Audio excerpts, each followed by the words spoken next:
hello everyone बरायबाय रायजो राजा नोंथांमोन फिन खेबसे चेनेलाव बयखौबो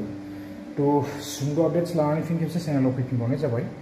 जायफोरा इन्टारेस्ट मोनो नायलांनो हासिगोनलाय अपडेट्सआ बेनो तो बयबो मिथिखानाय दिनैहाय जोंहा 10 तारिख जाबाय आरो 10 तारिख जानाय लोगो लोगोनो तो गोबांथार एकाउन्टआवहाय बेबायदिनो रांफोरा क्रेडिट जाबाय आरोना तो चेक खालामदो नोंथांमोनाहाय जायफोरा बेबायदिनो अरुणादयनिफ्राय लानानै आइजोफोरा मोनो बिखेक करि अरुणादयनिफ्राय लानानै बेबायदिनो जोंहा बोराय पेन्सननिफ्राय लानानै बुरि पेन्सननिफ्राय लानानै आरो बिधवा पेन्सननिफ्राय लानानै गासैबो रांफोरा फाइनाली एकाउन्टआव क्रेडिट जाखाबाय जानांगौ तो चेक खालामदो आरो फैसाफोरखौहाय दिहुनदो आरोना तो बेजों लोगोसे जोंहा बेबायदिनो एसएचजिनिबो आपडेट दङमोन नाथाय एसएचजिनि राङा दिनैसिमबो एकाउन्टफोराव हाबाखै गोबांथार दिन जाबाय आरो आइजोफोरा निश्चय नेनानै बाबाय जानांगौ ना मामाया थगायसिगोन नामा बैसागुनि सिगां सिगां फैसा हाबनो गोनांमोन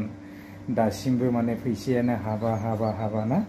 बेसेबां नेबावनो मामाया थगायजोबसिगोन नामा रायजोफोर तो माब्ला मोनबावगोन 10,000 रांखौ ना गोबां दिन जाबाय आरो नेयै बोरिं जाबाय मानसिफोराहाय माब्ला मोनगोन आलदा फैसाफोरखौ होगासिनो ना नाथाय दासिमबो एसएचजिनि 10,000 रां बा दंफां फुलि गायनायनि फैसाया दासिमबो हाबाखै तो फाइनाल आपडेट्स फैयोबा लानानै फैगोन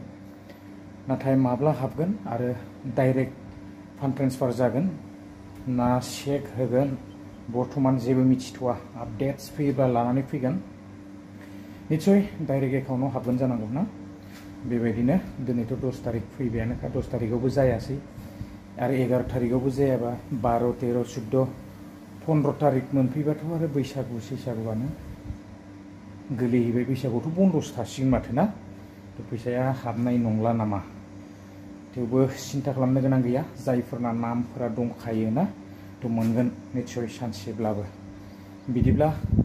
बारा गोलाव खालामनो सानाखै आपडेट्सफोर दंबावोमोन